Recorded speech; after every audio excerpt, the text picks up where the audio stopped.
चांदा चौकडी चांदा चौकडी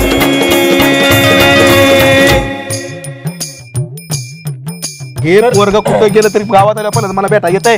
बरोबर तात्या आज एवढं काम होतं मला सगळं उरकलं गावात तुम्ही कुठे नव्हता शेवटी संगीताबाई संगीताबाईने सांगितलं तुम्ही येताय म्हणून ते जुनं आहे ते नाही काढायचं आता परत काय प्रॉब्लेम झालाय जरा काम होतं तुमच्याकडं. तुला प्रॉब्लेम झालाय हो अगं तू फक्त सांगून बघ काय प्रॉब्लेम झालाय सगळे प्रॉब्लेम तुझे मिटवतो. तुला कोण काय बोललं का गावात? नाही नाही कोण काय तुला बोललं कोणी छेडलं गावामध्ये का? नाही हो कोणी नाही छेडलं. तुला माहितीये गावामध्ये छेडायचा अधिकार तुला फक्त आवाज आहे. मला एक गोष्ट सांग परीक्षा किती दिवस होत्या? एक महिनाभर महिनाभर. मग एक महिना परीक्षा संपल्याच्या नंतर यायचं निघून तू 2 महिने थांबलीस तिथं.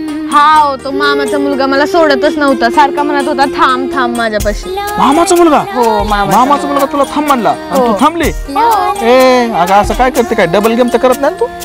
छोटा आहे 8 वर्षाचा पोरगा आहे तो. काय हो पांडा भाऊजी हो बोला की काय करते इथं बसून? तुम्ही माझ्या दरबारात पहिल्यांदाच आलेला आहेत मुजरा करा. अहो तुम्हाला काय मी तमाशातली बाई वाटले का मुजरा बिजरा करायला? तुमच्या जिभेला काय हाडबीड काय हाय का नाही? काही बोलायचं उगाचच काय समजतं का नाही तुम्हाला? मुजरा करायला लावताय.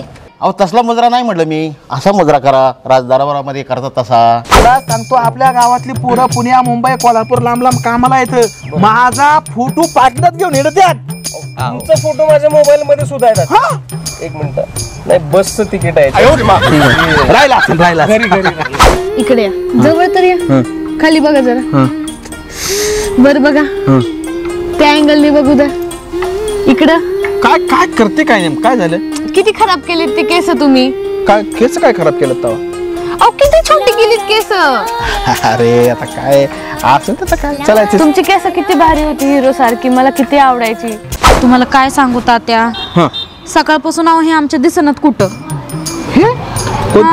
कुत्रा तुमचा? अहो कुत्रा नाही तात्या माझा नवरा. आबासाहेब? आबासाहेब नाही मग आमचे हे म्हणजे कोण? अहो आमचे सदाशिवराव. सदाशिवराव होय. हा अहो काल आहे ना मला वड्याला दिसली होती ती. तुझा नवरा घरी नाहीये? नाही ना याला असं हागाय बिगाय तिकडे बघ ना मला नाव. बघितलं मी संडासात पण तिथं पण नव्हते ते. तिथे पण गेली होती तू? बाहेरून बघितलं कुलूप होतं त्याला. मला काय वाटतंय हा तुझा नवरा आणि देवा दोघं मिळून तर पळून नाही गेली. तर आपली मुंबईची जी फिल्म इंडस्ट्री आहे हा तिकडे तुमचं एक मोठं श्रद्धास्थान आहे लोक मानतात तुम्हाला. चांदा चौकडी चांदा चौकडी